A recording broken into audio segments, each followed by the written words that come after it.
Hello and welcome back, everybody, to another special edition of the Cosmic History Codes with me, your host, David Fowler, and my wonderful pleasure to reintroduce, after quite a while, my beloved friend, teacher, and guide from the Stellar Nations Pathway, the one and only Leslie Shankman. Hi, Leslie. How are you? I'm happy to be here, David. We have some very potent stars to talk about. We do, and we also have a very unusual asteroid, which is why this whole piece is called the Mananan or Manawydan cazimi. Now, for most people, they probably are thinking, what the hell have these guys discovered now?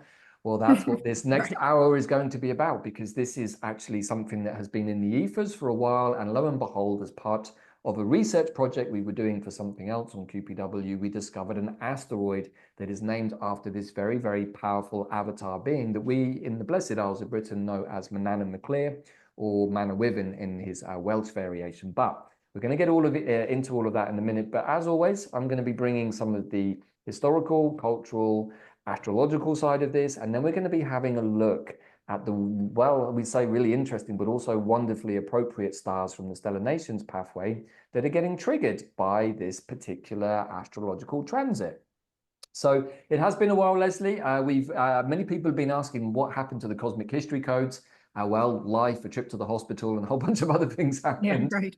And of course, we always said that, that these shows would be done when we felt we were called to do them. And we haven't felt the calling for a while, but now with so many energy movements and patterns happening in the collective and manifesting very rapidly in 3D, we feel that this particular transit that we're going to get into and the stars being affected by it actually helps set up the scene.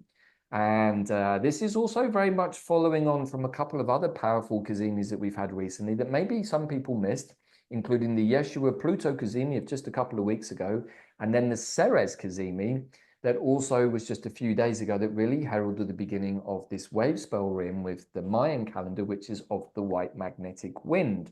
Now, I'm not going to repeat all of the things that myself and Bella have talked about on Quantum Compass. You can go and watch that information there. But this is the next asteroid cazimi in the sequence which has presented itself. And so in traditional QPW, David and Leslie file, we decided that it would be churlish not to have a look at this. And so we put together a presentation, which we're going to take a little bit of time to go through, but also we want to give a complete picture. So are you ready to get into this, Leslie?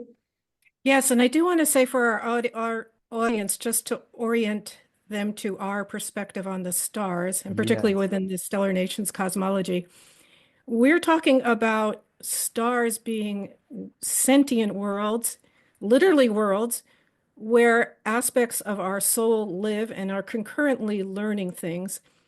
We have an Antares code, or the stars that come through our astrological radix. And that's how our blueprint is. We brought in those stellar worlds. We can say that we're living on them in another aspect of ourselves, and we're communicating all the time between. But now we're in the light of the photon belt, and light's pouring in. So even if you don't have these stars on your code, you can visit them. These are worlds. We are starting to know, our multi-aspected self. Yeah. And so that just that perspective when we get into the stars, that to know, we talk about light coming in, being coded, having messages. Right. Yes, there's very specific messages we'll get into because these are very specific worlds Right. where there are intentions and things are being learned. Um, Right, so just to give some container space for this, this is the Stellar Nation Soul Families. These books are absolutely amazing. There's 2 volumes. These are kind of like my Bible in many ways these days. And I have to thank Leslie, of course, for all of the guidance that she has given me and Bella with this work, how it's integrated into what we've been doing with the Mayan work. But also I have my Antares code. I don't go anywhere without it. But as Leslie said, it's through our natal astrological charts that we can map the places where our souls still have a presence. And, not only that, but when we have these activations, when these stars are getting triggered by conjunctions and cazimis and so on, that actually gives access to everybody, at least briefly, into the energy of this. So whether you carry these stars or not doesn't really matter so much because this is in the mundane world where this is going to play out. If you do have these stars, Leslie, what would you say does it amplify the energy? Is it a more personal nature rather than a collective? well, I mean, you come into this incarnation with a blueprint and you bring the aspects of yourself that you Mm. want to, some of them are going to be challenges and some of them are going to be gifts, but you're bringing them into a third dimensional space through your body to kind of orchestrate what your goals are. So yes, it's a little more personal if you have these stars coming through something. You may find we're going to give the degrees. So let's say you Yeah. have it coming through Jupiter or your moon. You're going to take the lens that's coming through in the house and go, oh, and then contemplate the messaging coming through. Also, the Well, stellar nation soul family, because basically these are stellar pathways. And when we say soul families, we're talking about 13 different forms and frames of expression. We're saying that the creator is a divine mind. It has these beautiful ideas, but then it makes agents to uh, exercise these ideas. And we as humans are agents of the divine mind. And we mm, were given in this cosmology, we as humans or cosmic humans are chalices for these 13 different soul families. We have them all. And the charge that was given to us is to be experiencers. And mm, so these 13 soul families they each kind of have characteristics and they have a mission, and they go through these galactic myths, which are just really metaphorical prototypes of energy patterns that we all live through. And right. this information comes from the star Antares, which is a seventh dimensional star. So it was perceived in sound and then had to be kind of fleshed out into these myths. But it's really about the relational dynamics of energy patterns that we all live in. And so we have all these uh, soul families in us. It's essentially like our galactic DNA.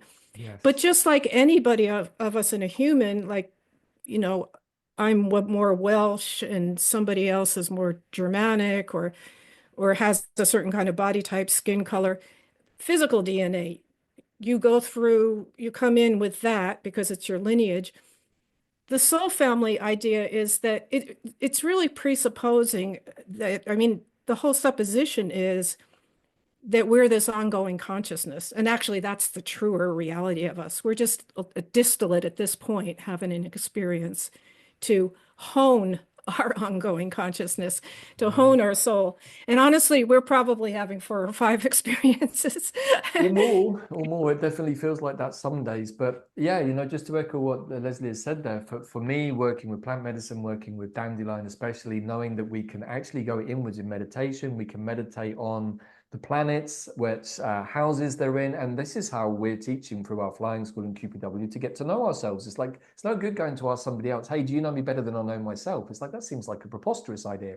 But if we look at our astrology and thus the cosmology, the stellar use of the fixed stars or what we call fixed stars behind that, we can start to actually engage with our inner DNA, which through the stellar nations is telling the story of really what is called our junk DNA, but really our off-planet ancestry, because we are part of that grand experiment to see whether we can get all of these sometimes warring races from the cosmos to come together into a place of harmony and balance. And that is where this material is gold dust, because it shows us where our souls participated, where some distortion maybe or breaking of the DNA happened, but also what happens when we go inwards. We reharmonize that, we alchemize it, we balance it, and then we can access the elevated aspects of these wonderful different types of our DNA, our Lyran DNA, our Arcturian, Andromedan, Nibiran, Pleiadian, Sirian. It's all inside of us here, inside of us here, and we can talk to it.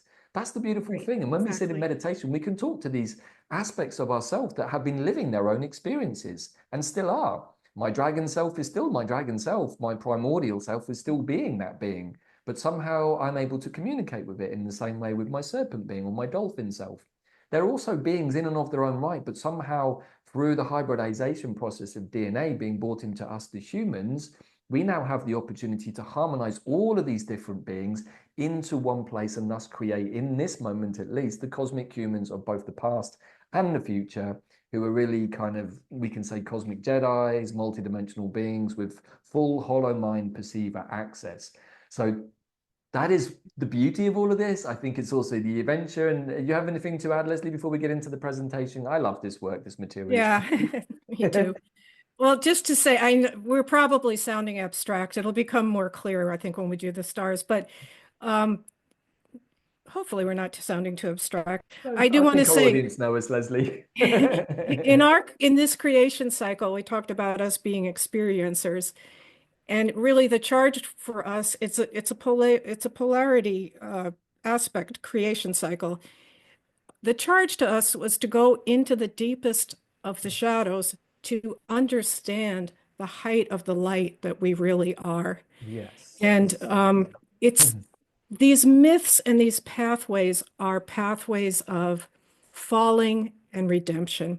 So Yes. that's the energetic pattern we're seeing. And we're seeing it through all these different aspects of ourselves that are slightly different character, like you said, the dolphin and when you get to know the myths, you know what that character is. And then you know by your Antares code where you might have a little more of your lineage.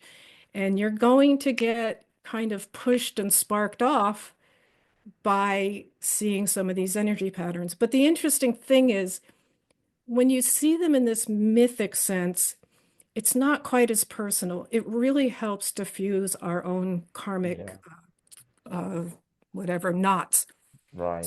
Yes, well, I think why don't we just dive into it? Yeah, and as you know, just to add to that, we can once you get good at this, you can see from somebody's physique, their skin color, which of the DNA they tend to be carrying more of. So once you get used to it within yourself, you can see people who have more dragon or more angel or more snake because it's already in them because we're expressing our DNA from all of these different hybridizations. So there's a lot to this, and we're going to try and not to keep it too abstract, but I think that this is where the presentation comes in. So let's get into what this is all about. We are here to meet, first of all, this being. This being in the Blessed Isles of Britain is known as Manannán mac Lir. He is one of the children of Lir, the son of Lir, but he is also son of the sea. A very, very powerful, impressive being, which I'm just going to take maybe 5 to 10 minutes just to give an overview of, because he has his own asteroid, which I'm going to show in a minute. But Manannán mac Lir is the keeper of the veil. This is the being in our culture from the Norse and Celtic traditions, but really also connected to the Atlantean traditions, is the being very watery that was tasked on bringing down the veil of the old, perhaps Atlantean world, and allowing the era of men to be ushered in. All of this, I'm really inviting anyone out there who feels a resonance or hit with this particular energy field to go and look into Manannán mac Lir more, because there is a wealth of information about this somewhat forgotten being, unless you come from the Isle of Man. So yes, we have this wonderful asteroid, 452307, otherwise known as Manawydan or Manannán, and we can see here the movements of this asteroid as it comes into conjunction with the sun. So it really comes into a close conjunction on February the 24th, which is when it hits a 1 degree of exactitude. That 1 degree of exactitude then becomes exactly direct on February the 26th. At 8 degrees and 12 minutes of Pisces, which will be happening at 1327 UTC. And then that exactitude, or moving beyond the 1 degree of exactitude, actually happens on February the 28th. So there is this 4-day window where the sun is coming into this exact place of combustion with this asteroid. And this is really what alerted us to this particular asteroid, because really one of the major energy patterns that Manannán mac Lir holds in the Celtic mythology is that he is the keeper of the veil. And this is really a way of saying that when the old timelines of the past, maybe the Atlantean, more Lemurian timelines, came into a place of physicality with the advancement of our sun in this part of the universe, us falling into 3D, the beings that held sway at that time, the Tuatha De Danann in this case, or the She, as they're called, their time was over. And we'll get into that in a minute. So we have this day of exactitude on February the 26th, which is the last day of the current wave spell that we're in right now, the white magnetic wind, which is taking place in the final castle of this Solkin, which is all about ether. So when we put these pieces together, what we have is the 4-day window for the complete, or the beginning of the complete dissolution of the veil, which is really another way of saying that we are going to see more and more and more and more disclosures, all of which are necessary as we get to become more illuminated, to see the density and the shadow of the underworld being lifted out, and also the veil falling away so that we become much more consciously aware, multidimensional beings. So that is a little bit of the, how to say, the logistics behind this. And I'm going to put up the charts in a minute, but I just wanted to introduce a bit more about who Manawydan is. He goes by these two names, as I've already said, Manawydan or Manawydan. And Manawydan is really the Gaelic name, and Manawydan is the name in Welsh. He is seen as a ruler and guardian of the other world, otherwise known in Welsh as Annwn, and his dominion is referred by such name as Ewan the Black, or Ewan Ablak, which is the Isle of Apple Trees. There is a lot of magic around this being. He is also a little bit of a trickster, but he is described as the overking of the Tuatha De Danann, who really, we can say, are the children of Danu, which also then gives us a clue as to which part of our stellar nations these guys are coming from, because Anu is, of course, the king of the serpent lineage, which then takes us into the realms of Enki and Enlil and all of the very interesting aspects of our DNA that they were involved in. But we're getting ahead of ourselves here a little bit. The most important thing to understand here is there is a story called The Children of Lear, which I highly recommend everybody to go out and read. It's a very well-known story of which Manawydan is involved in many, many stories, but we don't have time to share all of them today. But The Children of Lear is really a telling of what happened when the last epoch finished and the age of men, otherwise known in the Irish Book of Invasions as the Milesians. Now, these beings who become then the modern day Irish people, they're often described interestingly as having red beards and perhaps having Hebrew lineage, but they come through North Africa, they come up through the Iberian Peninsula, and eventually they find Eru, as the island was called originally in Gaelic, and they petition the Davic spirit of Ireland, who is Eru. This time the Tuatha De Danann were holding sway over all of the British Isles, the Blessed Isles, using their magic, and men couldn't defeat these beings' magic. So they petitioned the Davic spirit and said, if we hold you and your name in perpetuity as the ruling Deva of this island, will you allow us to defeat the Tuatha De Danann, the children of Danu or Anu? And she agreed. And that is how the age of the Atlantean beings, maybe the slightly non-physical, etheric Lemurians, came to a close. And that is how the age of the physical men that we as modern humans start to inhabit. So this is very much like stellar nations in some way in the realms of mythology, but it's also part of our history. There are many magical tales about Manawydan. He has many magical items, a magical boat, a magical sword. He has a very beautiful Pegasus being whose name is Anvar, which I think Tolkien kind of borrowed as Shadowfax for Lord of the Rings. But he is a water horse, or a seahorse, we can say.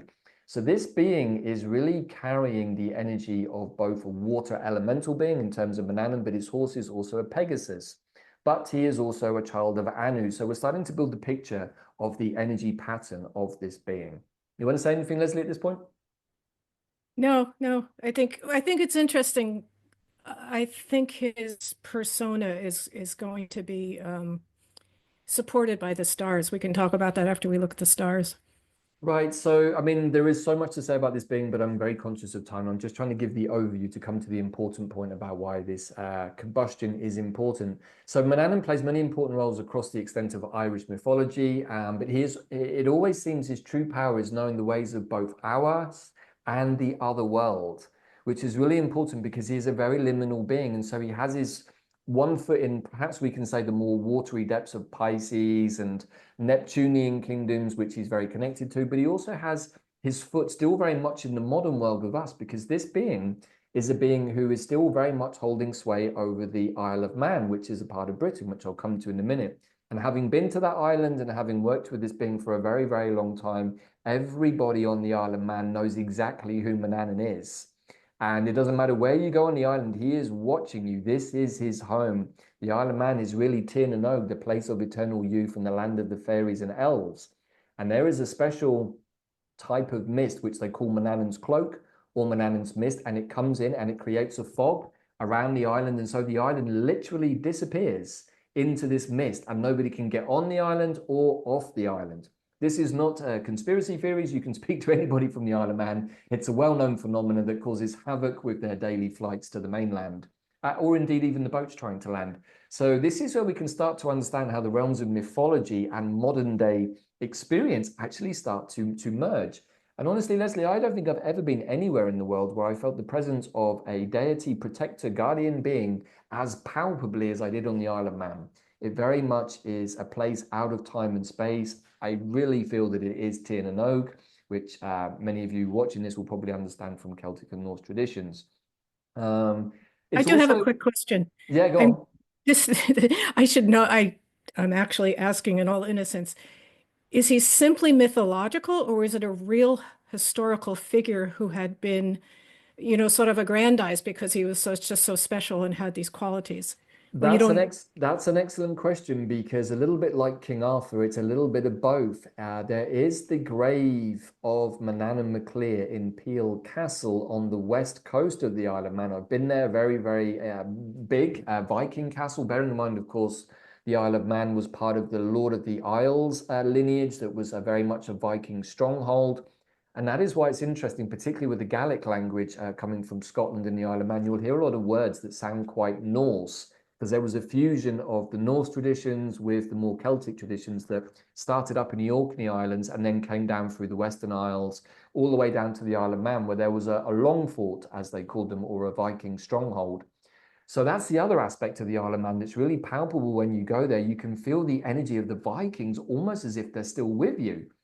And the island itself is divided into four quarters, and there is a sacred center in the middle of the island called the Tinwald, which is actually the oldest functioning parliament anywhere in the world. It's a Viking parliament that goes back to about 1,000 years ago. They've now moved the actual modern day Tinwald to a different part of the island, and they have a once a year gathering, and all of these officials comes and they pass judgment on various cases. But also interestingly, for all of the plant people out there, mugwort, or bollenbane as it's known on the island, is the national plant of the Isle of Man, and all of the officials wear mugwort flowers in their suits and their outfits when they're passing out these verdicts, which I think is very interesting. But that's a story for another time, and for you plant people out there want to dive into. But there is a grave of Manannán, Leslie. Now, whether there's anybody in that grave or not, it's all in the realms of speculation and mythology on the island. But I think what we're looking at is a little bit like some of these King Arthur beings, that probably there was a real being, maybe even I'm trying to think of other examples of beings that we're not sure whether they were real or not. But I feel that this was a being that walked this earth in some capacity and then perhaps moved more as they ascended more into the etheric realms, maybe more into a consistently 670 consciousness. But that's still open to debate. Well, I mean, this being obviously brought like some kind of sense of a more multivalent consciousness. I'm almost like an active cosmic human with all the strains at its disposal, so that it wasn't just locked down in a kind of 3D linear life. Right, exactly. So, as with all of these things, I think that often we have the imprint of a being that walked the earth, and then they leave their stories behind them. And of course, nobody ever really dies. We just go back to Creator, and we hold a different form there. And I think that this being is holding a very important form. But what is the most important piece I want to share here, really, about all of this, is that when the sons of Mill, or the Milesians, succeeded in their invasion and conquest of Ireland, Manannán comes to the remaining Tuatha De Danann, probably his fellow serpent brothers and sisters, and shows them the path into the She, or the Hollow Hills. Of course, Ireland is full of these big cairns. Newgrange is one, Carrowkeel is another one, the Hill of the Hag is another one in County Meath, and Scotland has them too. And if you've ever been inside any of those chambered cairns, I don't want to say graves because that's not correct, and you've ever sat in there and meditated, or like I've done in a few places, I've gone a little further with some plants, you can actually feel those beings open up to you through the portals. Those round hills are definitely gateways and portals into other dimensions, but particularly into the other world, where we can still connect with these beings, the She as they're called, or sometimes the Tuatha De Danann. It's basically the same beings in their non-physical realms. Very, very powerful. And Ireland has a lot of these. The Isle of Man also has quite a few. Most of the British Isles do, actually. And I think that that's where we can start to speculate that maybe when we see these places, we're actually seeing the remnants of very old Atlantean time traveling portal technology, which now fallen into disrepair.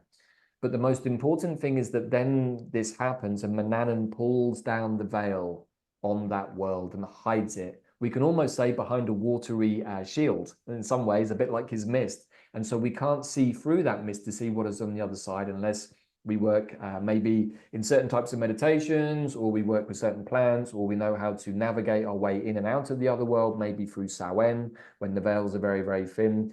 And this is the other thing about Mananan. He is a liminal being. He holds the veil because he has one foot the other side and he has one foot this side.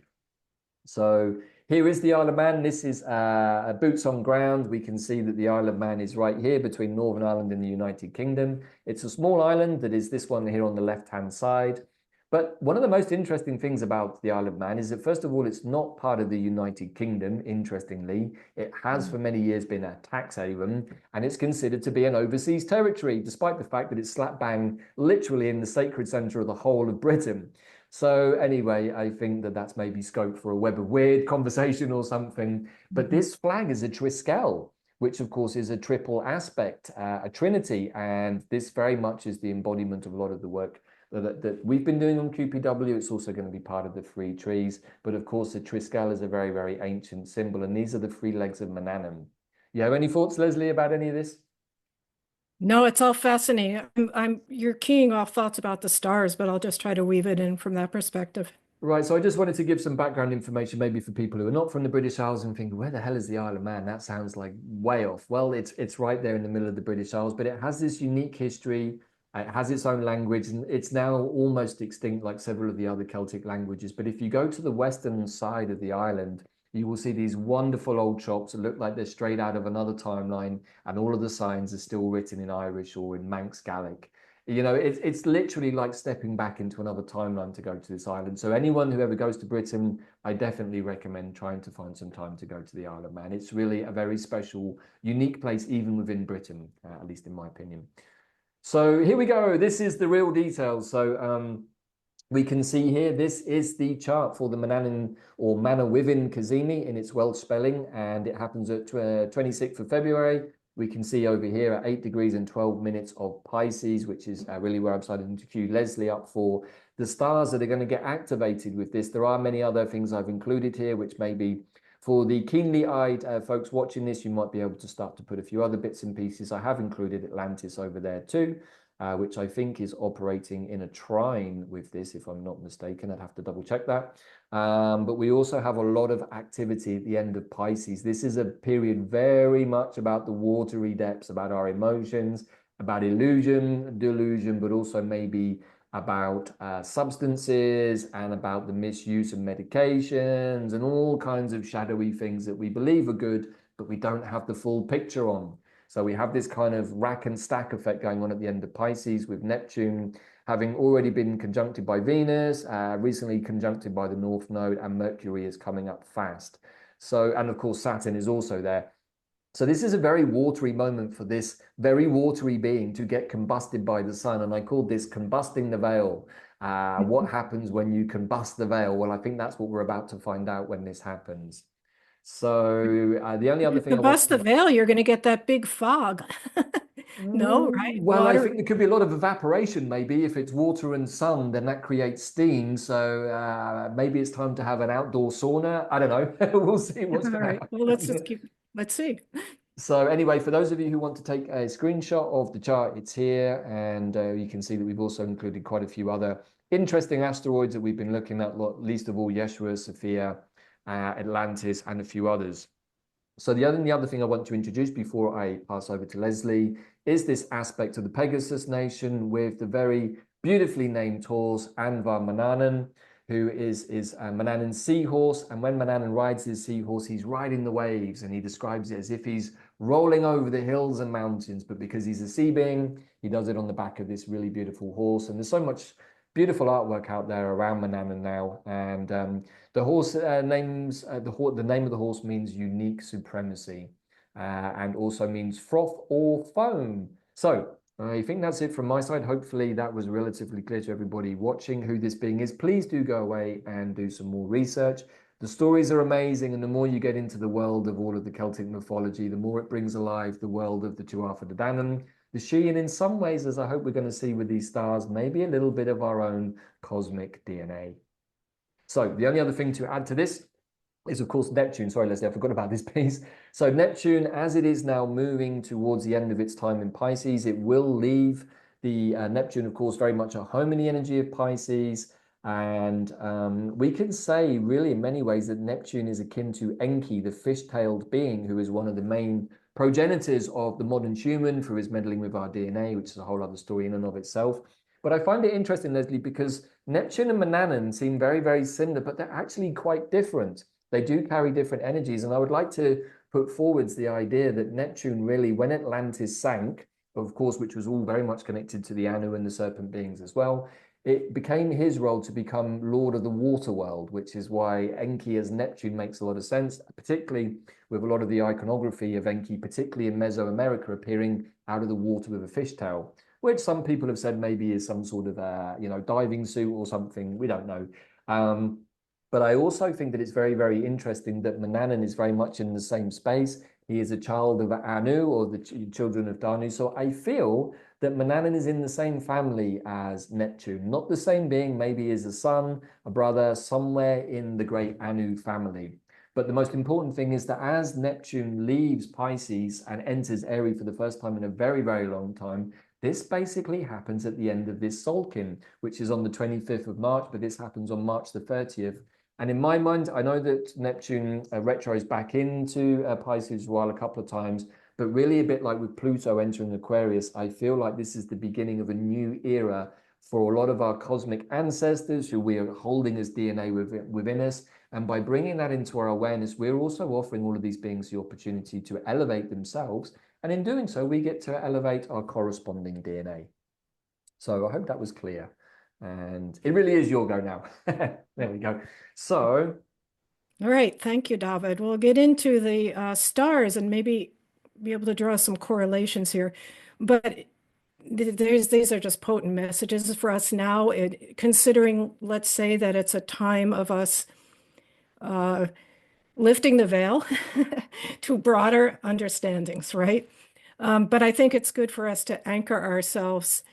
When the veil is lifted, it will be shocking for many, perhaps because of the revelations. But I think that the trick is if we know ourselves as an ongoing consciousness and we really know ourselves as seated in these soul parts, you just don't get as rattled. You're not, it's just, in fact, you're participating in this. And I think that these stellar worlds and what's being learned and lived on these stellar worlds can give us strength and messages for all this. So we'll go through them. We've got Deneb, which is, I will explain as we go along. It's in the bird soul family. It's at 540 Pisces, but it has a 4.5-degree orb. It's the tail of the Cygnus constellation. We've got Fomalhaut, which is in the unicorn and whale soul family at 412 of Pisces, but also a 4.5-degree orb in the Pisces Astrinius constellation. Then we do have a Pegasus star called Beham, which is very close at 8.2 Pisces. That has a 2.5-degree orb. It's in the Pegasus constellation. And then in the cosmic human soul family, Sadalachiba at 7 and 5 minutes of Pisces within a 2.5-degree orb, and that's in Aquarius. wow. So we're going to go through each of those worlds. And just I invite you, remember, you can go here. We live here in these places concurrently. Okay, I want to point out Deneb is in the Cygnus constellation, as I mentioned. And actually, interestingly, that constellation is the swan with the outstretched arms. And the heart of the swan is right over Avalon in England. But we've got Deneb as being the tail.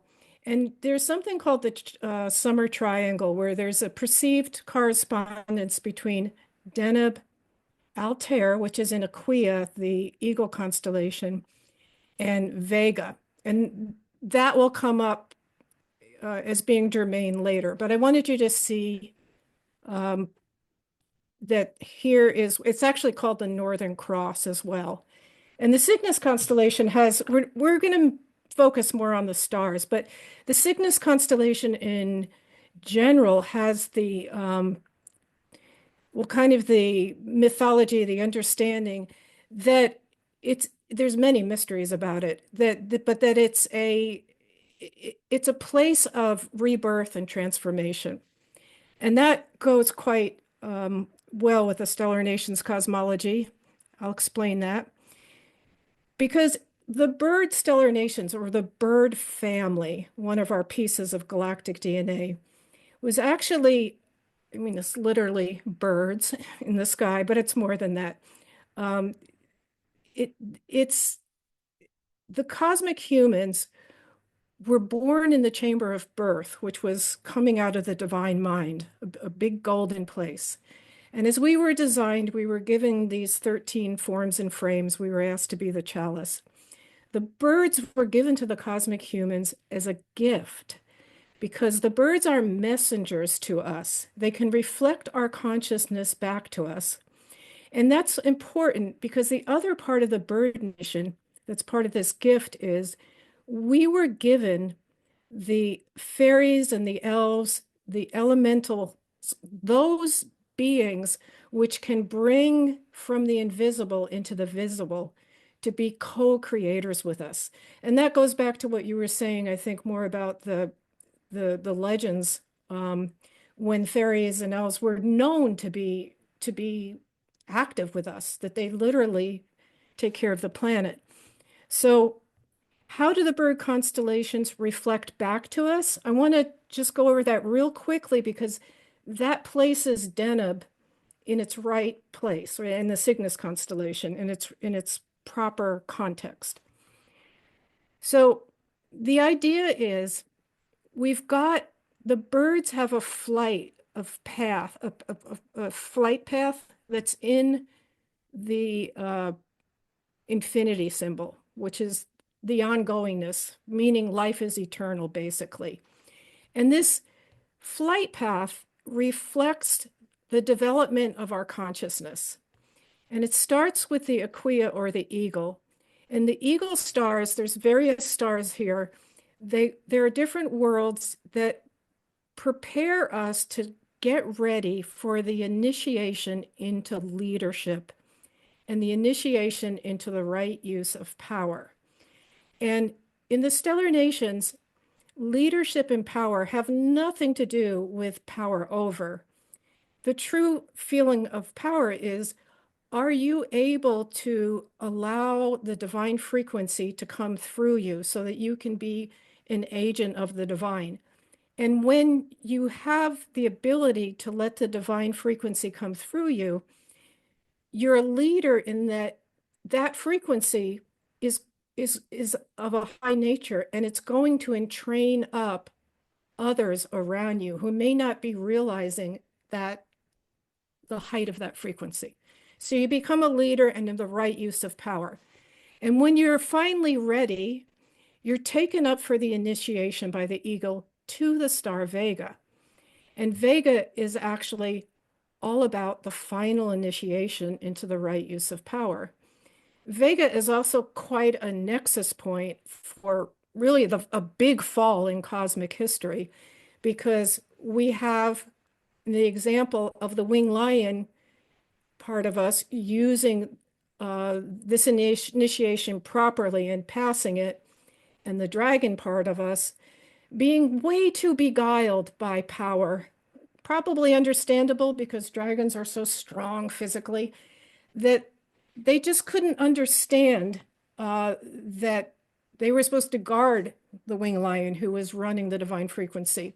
Anyway, this is a big breach in cosmic history, and it really is one of the whole, polarity splits of light and dark. So we have the eagle here that is preparing us for the initiation into power. Then in our learning curve as a consciousness, we have the inevitable times that we don't manage that well, we fall. So the next station in this flight of consciousness is the Corvus constellation, or the Raven, and there's 5 stars here, and they're essentially kind of like galactic prisons. They're reflecting to us different ways power might be misused by greed, by frivolous nature of misuse, by misusing knowledge. So we go through that kind of introspection process there. And what happens after that? Well, if we want to move on, we come to the Phoenix, which is, that's the whole famous letting go. There's two stars here, and it's absolute necessity for complete surrender, letting go, burning off all the dross. And once we pass that, we come to the Columba or the Dove constellation, and that's all about returning to the light, and sort of having a new slate to start over, of course, with all this experience and awareness under our belt. So it's in that context that we come to the Cygnus.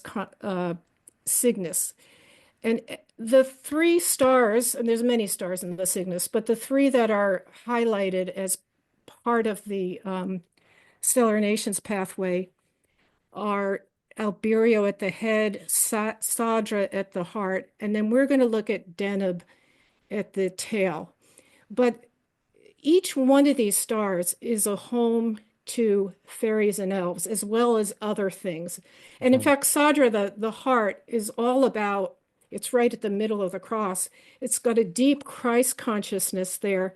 And it's all about really letting yourself off the cross. Because if there's any remaining penance from the things we learn, we simply can't, we don't have the frequency to ascend to further, let's say, dimensions that are non-polarized. We can't move into Christ consciousness if we're trying to play victim. I was wrong. You have to let all that go.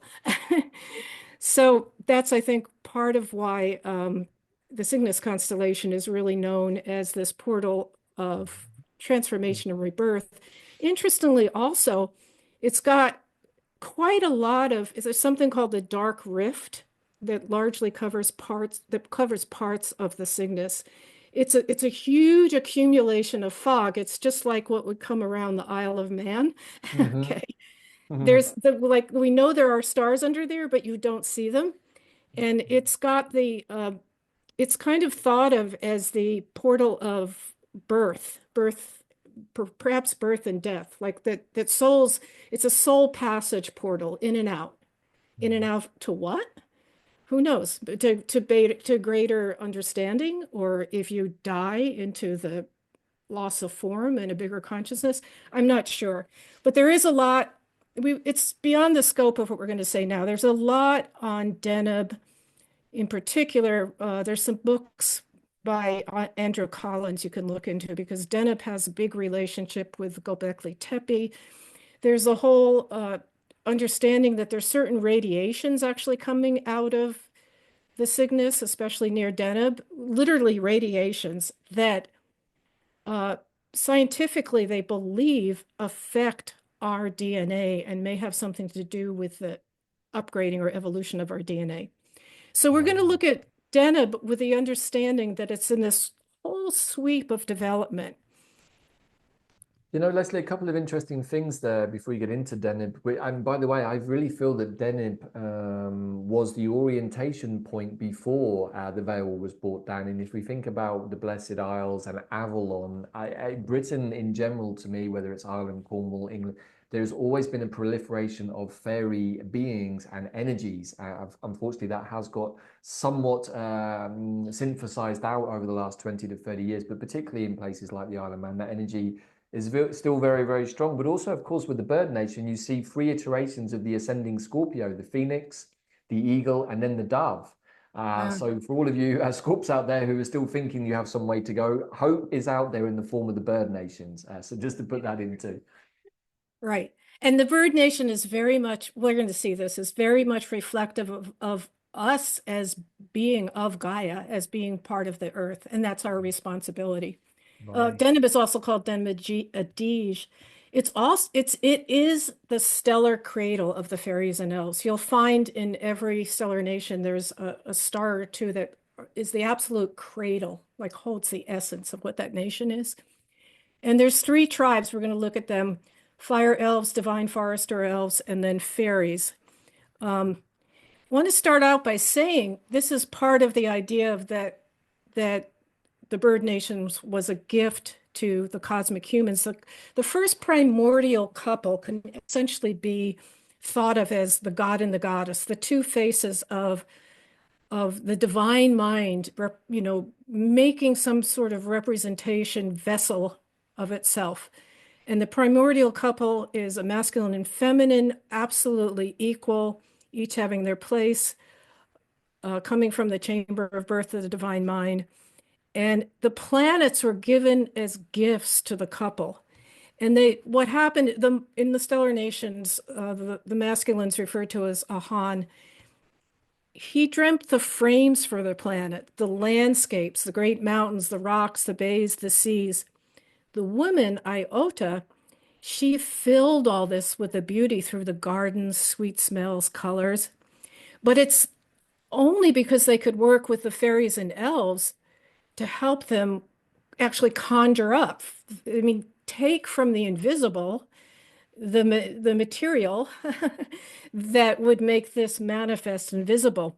So the fairies and elves became the servers and creators for the human community. There's a great co-creation there. I mean, that's a contract we have, which was largely forgotten. But the other interesting thing is when you think about the way the landscape and then what fills it up comes together, it's actually a representation of the male and female qualities coming into unity, smoothed into the body of the planet. If the planet is allowed to have its true ecosystem and natural cycles, you would have a balanced masculine and feminine energy there. So the fire elves here, they're very amazing flame-like creatures. They're very dignified and gentle. They're called the gardeners of the stars. They tend to the surfaces of stars and they nourish the stars, kind of rake them so the light doesn't go out. They don't tend to come to planets. They come to planets maybe at the inception of a planetary body, having life in it, and at the end, if that planetary body is going to go out of creation, a kind of a cleanup crew. So then we have the foresters or the elves. When Bay and Aniko were taken into Deneb to read the records from Antares or to hear them, they came into each one of these places and had it sort of unveiled or revealed to them. And so they saw 9 trees and the oak was standing in the middle and there was a big crystal and they started hearing a hum. And as that melody or hum amplified, suddenly out of the crystal, different elves popped out. So 9 different elves popped out. Talk about magic, right? One each popped into one of the 9 different trees. And they began dissolving into the spirit of the tree. They felt the tree from the inside, and they became the ever-living guard and eternal keeper of each cosmic celestial tree. And this is a council of elders, which also kind of stands over. There's another community of celestial foresters, and there's a couple other, in the Hyades, there's a number of other beautiful stars where different kinds of fairies and elves do different kinds of manifestations, and one of them is just for trees and forests. But anyway, the 9 kind of master tree energies are here. And so as lords of the forest, and they're planters and caretakers of all the trees living on the 33 planets, because we do learn in the Stellar Nations cosmology that there are actually 33 planets in the Milky Way galaxy. They all have cosmic human life on them. Not every cosmic human has the same mission. Earth is given really the mission as the planet of redemption, where cosmic humans are actually asked to hold all 13 of the soul families, and they're asked to balance and harmonize those. They're also asked to balance and harmonize the masculine and feminine characteristics, because on some stars may be, or sorry, planets may be dystopian, some may be utopian, some may be uh, exhibiting with a feminine sensitivity, in other words, a male.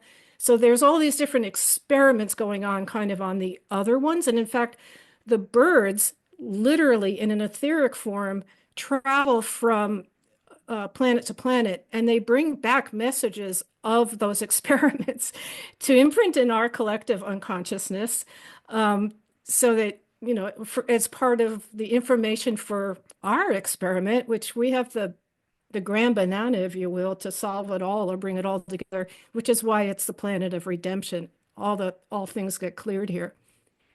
So just oak being the central tree, beech, pine, yew being kind of the master of all the evergreens, linden, willow, ebony, walnut. They say apple tree, but they're just using that as a conglomeration. It's got every fruit that exists on that tree. So it's a fruited tree.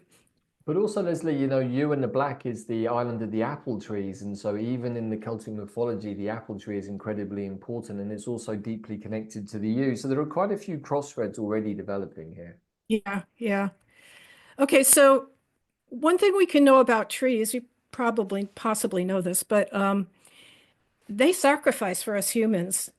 Each kind of tree as a species and each tree alone will choose a specific low vibrational emotional quality and literally swallows it, transforms it, neutralizes it. At the moment of death, if a tree is about to be cut down or if it's a natural death, it'll inhale and breathe as much negativity as possible as an act of service. Now, and a tree you cut down will actually hold its etheric form over the space where it was and try to continue with its service. There was an agreement, or there is an agreement that's not honored between humans and fairies and elves, that whenever a tree was cut down, another would be planted so that it could take over that tree's responsibility. And trees also, we can know they don't live in earthly time. They're beings of cosmic time, and they witness and stand firmly as beholders through many cycles of human lifetimes. So they record everything, and that's kind of like they're able to whisper the stories back to us from generation to generation. They remember human history in a way that they never lose their consciousness, and they maintain a higher point of view all the time. And we know some people are quite good at talking to trees, but there really is something there to talk to. And then they talked about in the book how that Buddha's enlightenment under a fig tree is really not a coincidence, because at that time in his life as a being, and he sat there, the tree literally opened up as a channel into his human being so that he could start to remember his own completeness. And you know what, Leslie? It's not so well known, but after Buddha sat under the fig tree or the Bodhi tree, he then went and actually sat away from the tree and spent time sitting outside of the field of the tree, looking back at the tree. It's often part of the Interesting. story that's not shared. And there are other traditions, Milarepa and the nettle plant, that we know through Buddhism of now ascended masters sitting either in the field of trees or working with, in this case, plant medicine, nettle, to open portals within themselves, because that's what plants and trees can do. They can open portals inside of us. Okay. Yeah. Well, they know. I mean, they're not in the same time conception that we are. No. Okay. Then we come to the Bayanonico came to being introduced to the fairies. And what does that first thing say? It's obscured, the very first top. So at the birth of the fairies, soft blurry lights covered and guarded the forms which would unfold later. Right. They have a very beautiful kind of poetic explanation of understanding, seeing how the fairies, what they did, how they work. We'll just do it very quickly here because it's just so beautiful. Knowing that the fairies bring the invisible into the visible. So what they saw was countless shades of green, and it evolved to different colors, flashes of light. And it was all permeated by the radiating light of this star of Deneb from the inside. And then the lights outlined a special hollow in which there was a glittering stardust falling down. and it was sprinkled by an invisible celestial hand, as if Iota, the feminine, scattered her colorful and iridescent fairy dust from her own dreams, right? Because our dreams are the energetic, like, field or form that needs to attract enough of something to make it manifest. So this is another, kind of iteration of that. So as the little sparkles were falling down, they danced in space, chasing each other and forming into the shape of a special cone with 7 shiny iridescent circles on top of each other. So what they do go on to talk about is the fairies kind of manifest down in this cone shape in different rings. And each one sort of comes closer into manifestation, and each has a job. And actually, when something comes into full manifestation, like if a seed is made at one point, and then when it germinates, the fairies are in charge of that. Then some fairies are in charge of making sure it has enough water. I mean, in the fairy kingdom, everything is handled. There's no hierarchy. I mean, there is a kind of a king and queen fairy, but it's not in a hierarchical sense. And there's such delight and joy in serving creation this way. They also said that there's a special sweet fragrance that emanates and sounds that emerge from the light, and it creates a heartwarming melody. So we can know this is actually a reality. Um, Deneb is also a special initiating school for fairies to learn the language of plants and their healing powers. And we know on this level that every plant has a signature, a vibrational signature. And when we can understand that, we can understand what its healing effectiveness is. And fairies also are keepers of the cycles of nature. And the other thing I think as humans, we've really kind of forgotten, um, fairies are, what does the very top word say? It's line say? Fairies are healers of the inner child. Their playfulness and infinite joy are almost extinct in humans. Fairies rejoice in life and do everything with a ritual celebration. Right. So this is all about, so take all these qualities of Deneb and know that it's saying to us that this is our completeness. This is how we were made. We really have all these things in us, and we're meant to live on the earth in this way. Um, okay. So Deneb is, and I'm sorry, it is covered, just the very first line. Deneb Deneb, is a reminding ray, reminding us as humans that we have made a promised alliance with the fairies and elves. We are foresters and gardeners deep within our souls and have a responsibility for the planets. okay, thank you. So that's Deneb, and I don't know if we want to reflect on that. I probably should just get through the stars. Is there anything you would want to say with that information? No, I mean, there is so much to say about all of these stars, Leslie, and I don't want to take too much of your time here. But I think most of all is that we can already see the connections why this star is so importantly getting activated by this being that has one foot in that world of Deneb. And I really do think that when we think of Avalon, we think of this moment where the Blessed Isles, as we call Britain, in a more kind of elevated way, is in many ways is a representation of Deneb. And of course, as you said, Andrew Collins' work and many other people too have been looking at the bird carvings that are on these sort of menhirs in Göbekli Tepe that seem to point to an era that's somewhere apparently in linear time 12,000 years ago. So Yeah, perhaps we're looking into the past of these lands, and Britain has become a very draconian dragon serpent land. But I think before all of that time, before that happened, we were in a land of fairies and elves, as many people in Ireland, I think, still are. right. But remember the what does that mean? It means there's equal reality of visible and invisible. And we have to, and then we can work with, we can create and we can pull forth, which brings us to the next star, actually. Uh, and that star is from Malhat at 412 of Pisces, a seventh dimensional star. This is a cradle, another cradle star, cradle of the unicorns. The stellar name for unicorns is Ogman Tara. Tara means I am. So really with the unicorn part of us, it is the I am. It is the creative being. It is the dreamer.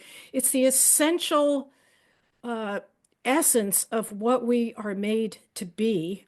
And that is, we are made to be creators, as we saw with the fairies and elves. Um, but Fomalhaut itself is a beautiful sensate stellar world. I mean, it's described with the smells, the colors, everything about, creation is exuberant, and Fomalhaut is exuberant with all the sensations. Um, it's very powerful creative energies here, and it holds the good grace of the heavens. Very lucky if you have Fomalhaut. Very fortunate on your code. It's a great ally to you. There's a great assisting power. There's great inspiration and blessings for creative dreams that come from this world. But it's really for all of us. And let's look at it a little more closely how it works. It's fascinating how it works. And So, also, Leslie, sorry, in the middle of Ireland is the Hill of Tara, which is very much the sacred center of Ireland, where the kings would go to be crowned or coronated, and thus step up into their role as winged lions. So I think that's also yeah, interesting to be the I am. to be In the I fact, if am. you want to use a mantra, Om Tara Om is just a stellar way of saying I am that I am. And it's that reclamation of just, you know, what you truly are within the divine, how your true essence. So on Fomalhaut, there's a gold glittering lake here. It's not really a water substance. It's a very extremely sensitive mirror. It's like a cosmic ever-seeing lens. And through it looks down into the whole galactic life sphere. And basically, you can think of us humans as riders on the back of Tara, on I am. We are, I am. But we can, Tara is standing right there. We can slip off and lay our light body on this sensitive sphere. And we don't sink in. It's not like water. It's just a special substance.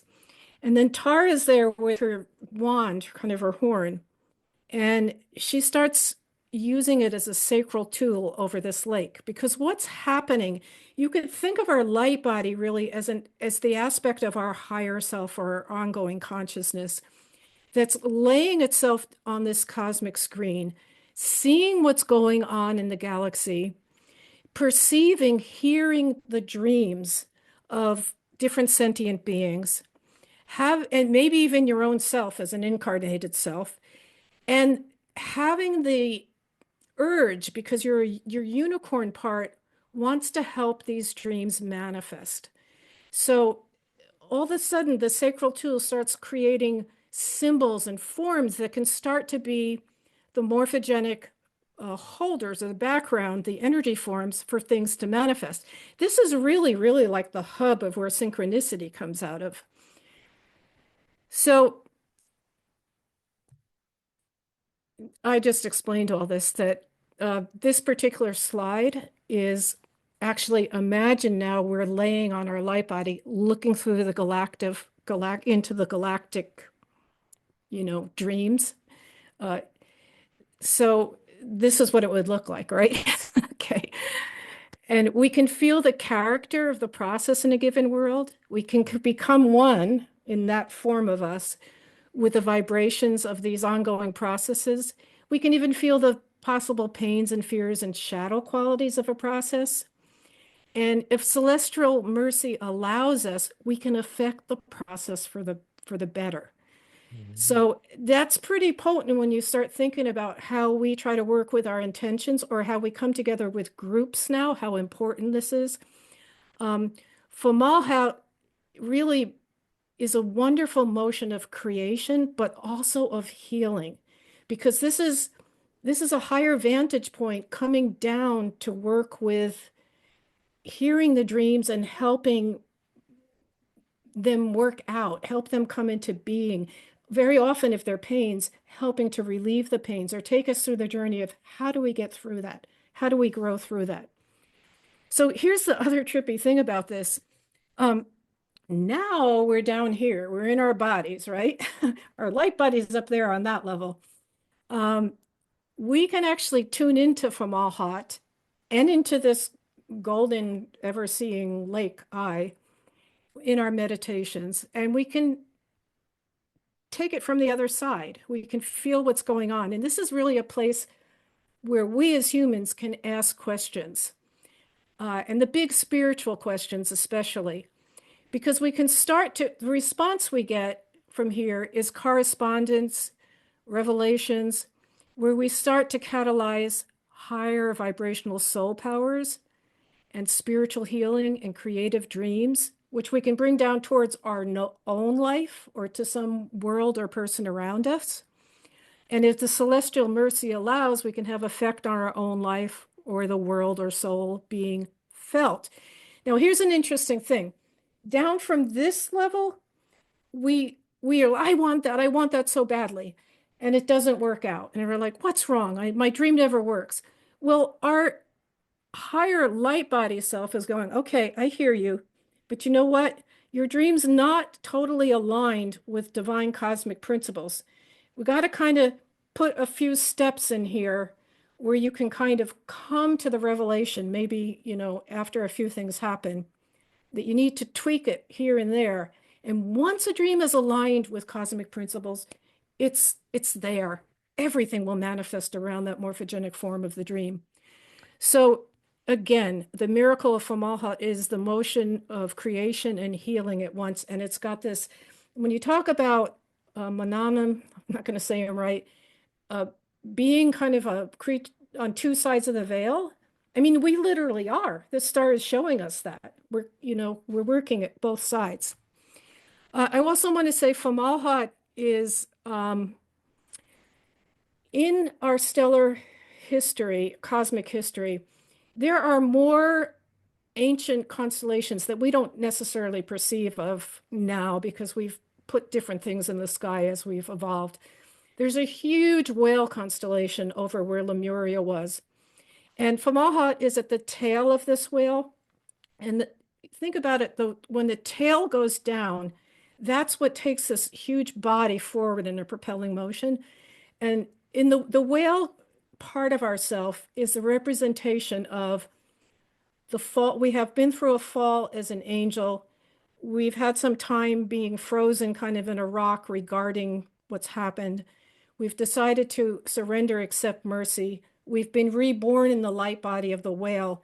We're metamorphizing back to our original self, which is a non-polarized state. Could be represented by the star Spica, which is an eighth dimensional angel star.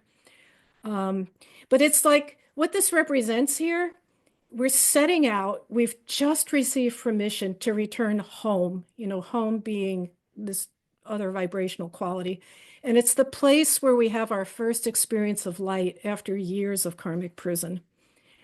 So, So then, can I just jump in there and just make a comment? Because I think this is really important, that last piece you said around that, because when we think about the veil falling, what we're really talking about is all of the illusion and delusion that we've had in our world that's been given to us, that we've believed in, that we've been programmed by, all of which is really coming a lot of it back, not exclusively, but largely to a lot of fallen angel activity.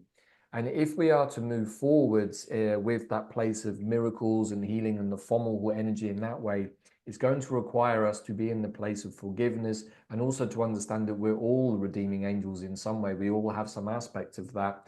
And when the veil comes down, we're going to see who the so-called bad guys are have been, but also to understand that where one goes, we all go, and we need that sense of returning home, of being freed from the karmic prisons we're in. And that doesn't just include those of us who've been on a, let's say, a light-filled path. That also includes those who took the much more difficult path of having to go down the darker route, all of which we all agreed to do together. So I just wanted to pop that in there because I think that's a lot of what the positive aspects of this cazimi are going to show humanity, is that we're going to have to be in that place so that everybody gets redeemed together. right. And it's also showing us the upper notes of redemption and that all this stuff is at work. Yes. And also the whale, you just characterized the whale is total compassion, Yeah. because it's the realization of, oh my God, all of us have played both parts. And there's no judgment anymore. There's absolutely no judgment. It's get on my back, we're going home. But you were just going through a metamorphosis process. And there's a lot more to that, but this enough for now. So the next star, Baham, at 656 of Pisces is the left eye of the Pegasus. Mm. And this is a powerful, what does it say? It's covered powerful intergalactic. It says powerful and pure dream gate. Oh, okay. It's a powerful and pure dream gate, but let me explain that a little bit. So it's a special gate. It's like a telescope coming out of the left eye of the Pegasus, that allows us in our dream time, and our I don't know, while we're awake during the day, we may be having dream time going on anyway with aspects of ourselves. Hmm. Maybe just, but anyway, what happens is we can travel to other extraterrestrial worlds, other stars, and we literally have experiences there of some duration because we're out of time as we know it. But it's part of our mission to connect this earthly life plane with the visited world where we have this experience so we can have a bridge or an energetic thread born through our consciousness. So it's linking experiences from, these other places where other kinds of things are being learned. It's a very Neptunian sensitivity to have Bayham, and especially when it comes through something like the sun. And on this cazimi, it's coming through the sun for our collective consciousness.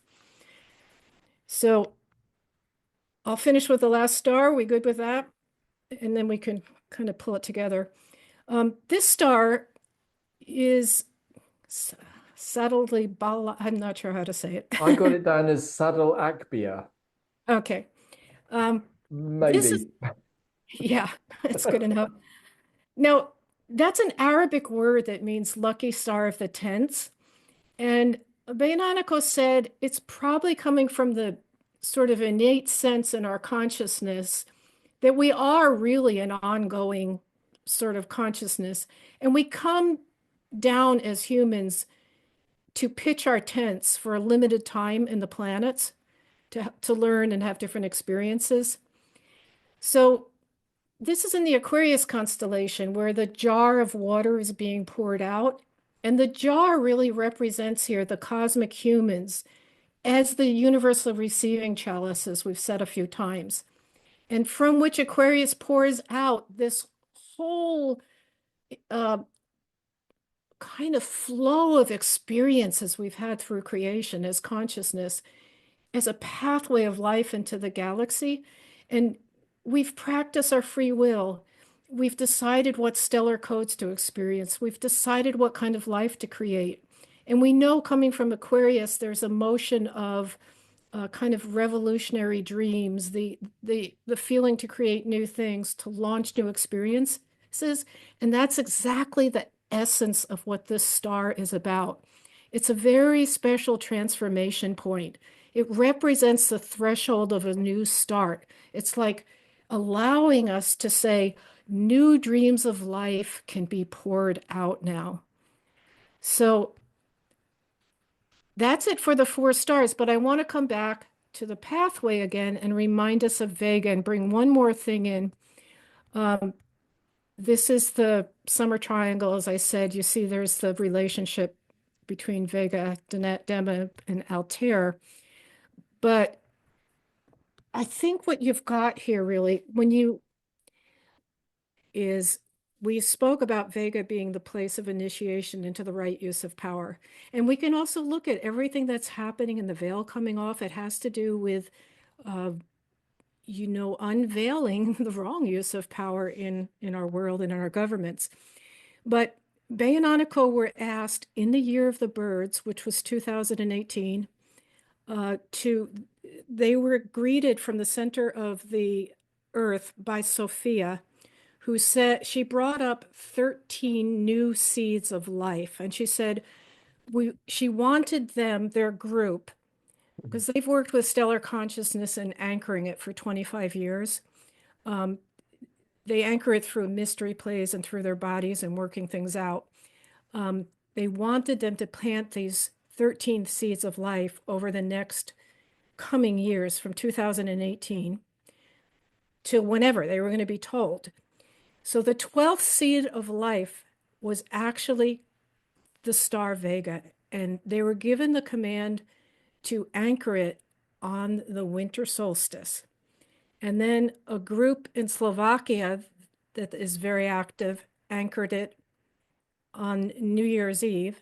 And then a group of that I kind of have 25 of us plus 25 Slovakian people anchored it. There's a whole mystery play ritual you go through. It's quite beautiful, and it's done with music. We anchored it on January 25th. But the point of that is this Vega energy, the new seed of life, each one that was anchored, carries a vibratory pattern that is very strengthening for us in our evolution, and really, particularly in light of all the challenges we have with the distortions, the EMFs, the physical challenges. So the point is, Vega, which is the correct in its corrected form, in its highest form, has been anchored into the earth field in a very powerful way in this last period, as Sophia intended. So we can think of the energy of this correct use of power being an absolute, like, why I'm just going like this, an earthquake, right? Against everything that's not the correct use. So I just want us to know that that's in the mix here. And that's really all. Oh, and this is one of the Slovakian women made this banner for us when we did the ritual of planting the new germ of life. And this is all towards Yehuna Gaia, which is the ascended earth. And lastly, for my slides, I just like this because you can see it's a puzzle piece, and that piece is, but it's complete. And this is really what we're called to do now. We really just have to take care of our own piece of this picture. We don't necessarily even know the complete emerging picture, but if we make our piece what it's supposed to be, the divine has a plan to put this all together. And yeah, I would just say that I think these stars spoke to me very deeply. What they bring back and the whole kind of renewal and the remembering of the truth of our span and our depth is very grounding and very important now, because we can't identify with the things that are going on around us, or we won't make it. Right.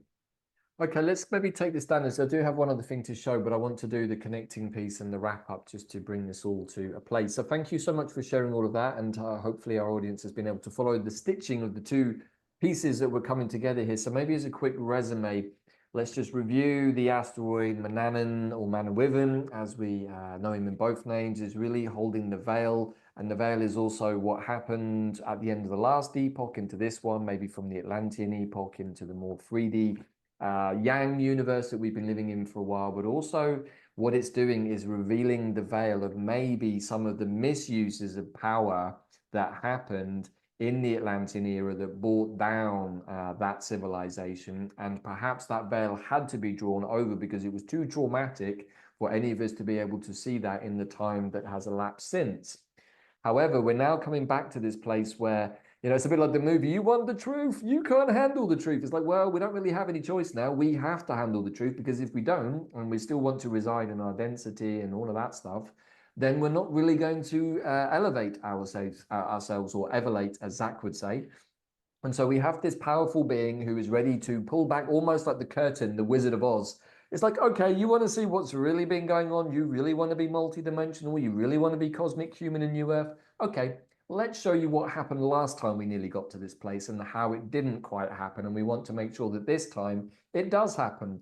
But in order to do that, we're going to have to go through these processes from the birds of the Corvus constellation, which, as you said, is to look again, maybe at where the winged lions and some of the other beings fell, and to say, have you learnt your lessons, or are you still in service to self? As a leader, are you still hoarding, collecting, bribing, ripping people off, storing your money, stealing from people, taxation, all of those things that we know have been going on, which are utterly corrupt and not in alignment with the universe? And what happens when that is revealed? And we get to see all of the characters in the play who've been performing that activity.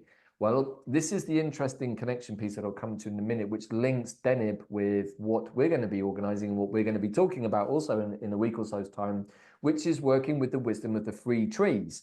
So I'm just going to bring this up a second whilst we just, and I'll ask you for some reaction too, Leslie, but I just want to pop this into people's awareness because it's also part of this whole story. So myself and Bella were guided after doing the Heaven on Earth course that Leslie's also been doing, and then to get guided to Manawydan, who was one of the beings that was called into the energetic space. And we were then guided by the three trees that we've been working with, the trinity of the time traveling trees, the tree of eternity, the yew, the tree of the galactic and the cosmic, the oak, and then the tree of the earthly and the heavenly, the ash tree, which holds really strongly the blueprint of Yggdrasil, which each one of these trees is holding the tree of life. We can say the world tree also, but also what these trees are able to do is show us the pathway back to our eternal galactic heavenly selves, which is another way of saying all that is our brothers and sisters and our higher dimensional selves, but we hold the blueprints within us. But because the veil has been down and because the underworld was still very much in control of this world, the planetary toroidal field of Mother Earth wasn't working very well, which of course is where all of this energy from the fairies and the trees and the foresters and the gardeners comes into play rather. So we were guided with the penultimate wave spell of the year, which is with the blue magnetic eagle, thus representing very nicely the bird nation and the more fifth dimensional consciousness of the eagle, to combine the wisdom of the three trees, which is working to fix our own inner toroidal fields, but from the fifth dimensional perspective, which is actually above the plane of the earthly realms. And from that place, we were able to see the extent of the damage to the toroidal field of Earth, the misalignment of Mother Earth, and many other things, the poisons, the toxins, and most of all, how the lower world, the inner world of Earth, was taken over by the denizens of the dark opponents, we can say, and capped, and then was used as a storehouse to basically store all of the wealth that was being stolen from us, the humans. So that's the bigger picture, but we're now in the place where these beings have been rounded up, the guys and gals who were doing all of this, but we now need to rise to that place of fifth dimensional consciousness with the support of these three trees, with the support of these stars, and with the support, I think, of beings like Manawydan, who's saying, okay, we're going to take down the veil, but we need you to be in a non-dualistic place, and hopefully even with unconditional love, sixth, seventh, eighth dimensional qualities, to be able to be in a place of forgiveness, to hold all of the participants in perhaps what we can say are these more underworld activities. So this starts on February the 27th, which is the first day of the blue magnetic eagle wave spell. And we are offering this on a recommended price, but actually also on a donation basis, because we want as many people to participate as possible. Because as our sister just said, the more people that take part in these things consciously and with the awareness of what we're sharing here with you, because this all happens, this Manawydan cazimi happens the day before that this starts. So you can see the layup, as they would say, the layup shot in basketball, which is like setting this one up, which is like, wow, we're going to have the veil removed quite extensively by the time we get to the 26th. And then we suddenly have this wave spell that's about 5D consciousness while the veil is being taken down. I think we can start to see the story that's unfolding there. Right. So that's a little bit, Leslie. You're going to be doing a special talk with me about the world tree and its connection to the male serpent lineage, the teachings of Melchizedek, all of which are contained within these three beautiful trees, who will also be adding their own energy to the mix. So I think in conclusion, what we're looking at here, Leslie, is this opportunity for the veil to be removed and not to be scared, but to be in a place of forgiveness, higher dimensional bird consciousness, we can say, but also seeing the possibility of miracles and healing happening through these wonderful stars that are offering us this possibility. What do you think? I think that I want to sit under those trees and remember my own completeness, Yes. which the stars help me realize. And Deneb tells us, I mean, it's all there. And we just have to be knowing that we can access it, even from this vantage point. As we know now, really, everything you're doing is about teaching us, we're not really in linear time when we are in this plane, but it's really everything's happening in a hologram and spirals, and we just take our consciousness to the place that we kind of want to be or need to be. But all these understandings, like of these different stars, gives us so much more juice to our imagination where we can take our consciousness. But it's actually not our imagination. It is the reality of these other aspects of ourselves coming to us. So yeah, this is exciting, David. I think you're always kind of on the pulse of seeing things emerge, and it's a training in how do we just do this? How do we be this? But I also think we already are this. And that's so we it's partly it takes a little pressure away, but not really, because it's really hard. But you got to be on both sides of from Omaha, right? So This is the security that having a part of our consciousness that we know well and have anchored in our fifth, sixth, seventh, and right, beyond dimensional selves. When we have anchored in this realm, that knowledge of that everything is okay, that it's just a game, it's duality, there is no good, there is no bad, there is no light and dark, we can breathe a slightly easier sense into ourselves because it's like, everything that's happening is something that I agree to and I've designed for myself. And as long as I'm not resisting the flow, which is really what time is all about, particularly the reconnection to the universal time codes and then universal wealth abundance, because here's the other really cool part is that universal wealth abundance, as it is in the rest of the universe, is about to get remembered on planet Earth. right. But that universal quantum wealth abundance system only works in service to the all. It does not work in service to the self, which is exactly what the underworld was doing in service to self, which is why we have the 1% and the other 99 and all of that very misaligned stuff. Now, it's going to be difficult, I think, for most people to let go of some things because they believe it's theirs, they've owned it, they've earned it, all of these things. But when we really understand that that was all coming through the filter of the underworld and everything was only because they signed it off, which is what we're now basically seeing in our reality, I would hope that everyone would start to say, hey, you know what? That really wasn't serving us. And even if I got a nice big house and a fast car and a big load of zeros in my bank account, it's not serving me because I'm not serving the collective, and therefore I'm not really being who I can be to my fullest extent. And when we all let go of that, we will have so much wealth and abundance that we will even think, oh my gosh, like, why did I ever have any kind of idea of scarcity?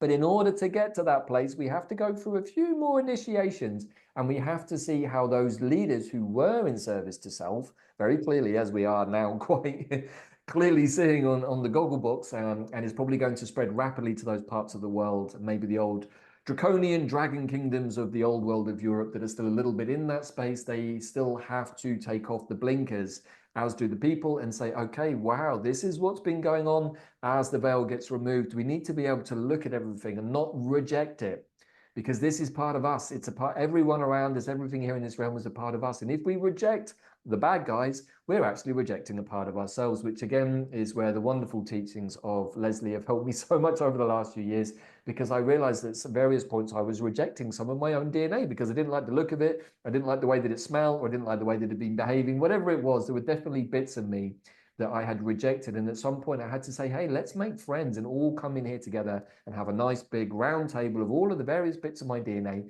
but all getting on.